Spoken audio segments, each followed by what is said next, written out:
Salut à tous, donc aujourd'hui petite vidéo sur les notations internationales. Donc les notations internationales c'est la forme sous laquelle est noté la plupart des algorithmes. Il y a d'autres formes de notation, des notations avec des flèches, des notations différentes de celles que je vais vous apprendre, mais celle que je vais vous apprendre c'est la plus répandue et c'est la plus simple. Donc il faut savoir que il y a 6 mouvements possibles, donc la tranche de droite, la tranche de gauche, la tranche du haut, la tranche du bas, la tranche de devant et celle de derrière.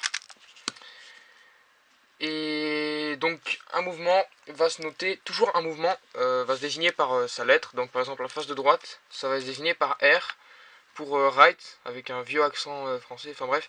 R pour right, L pour left, F pour front, etc.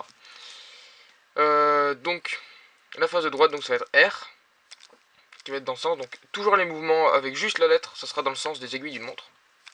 Donc vous voyez, si je la prends devant moi, c'est dans le sens des aiguilles d'une montre. R.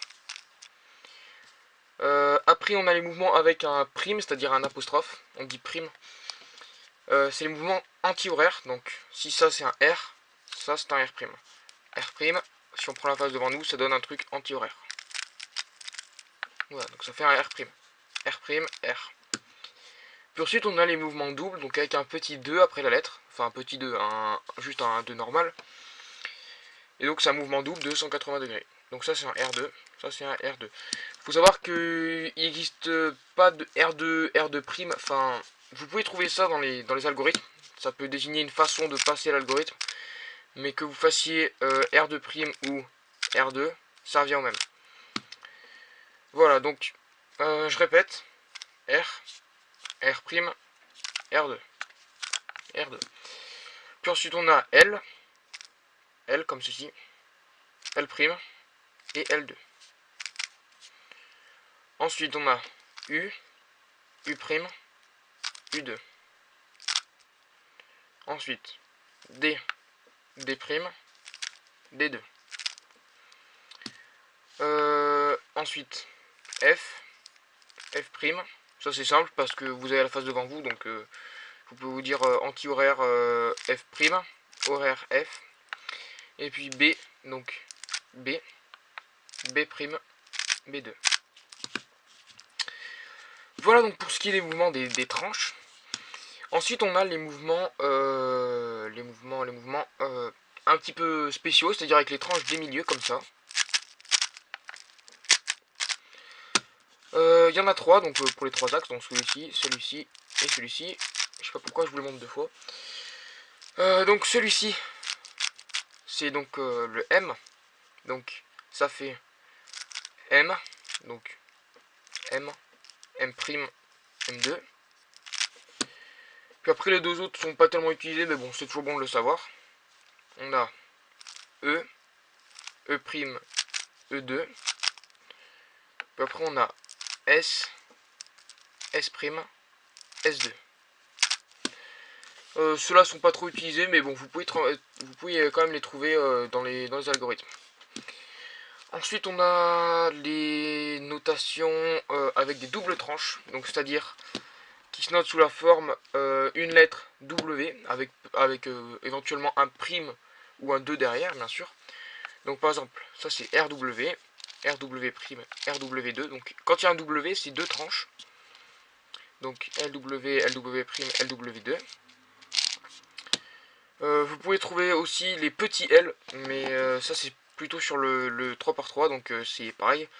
Petit R, petit R', petit L, petit L', petit U, petit U', petit D', etc.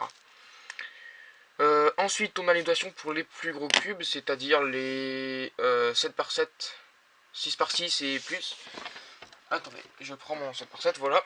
Donc, on a donc toujours, bien sûr, donc les U, U', R, R'. Ensuite, on a les UW, UW', RW, RW'. Puis après, quand c'est 3 tranches, c'est 3 RW. Donc 3 RW, 3 RW', 3 RW2, 3 RW2. C'est pareil pour les U, 3 RW, 3 UW, pardon. pas UW'. Mais bon, ça c'est pour plus tard. Voilà. Si j'ai oublié les notations axiales, donc c'est les rotations de cubes. Donc on a X, Y et Z. Donc Y c'est l'axe vertical comme ceci. X c'est l'axe... non pardon, Y c'est l'axe horizontal, X c'est l'axe vertical et Z c'est l'axe comme ça. Voilà, il n'y a pas de nom. Enfin, il y a sûrement un nom mais je le connais pas. Donc un Y ça correspond à un U mais avec tout le cube. Imaginez que tout ça c'est votre face du haut, vous faites U comme ça.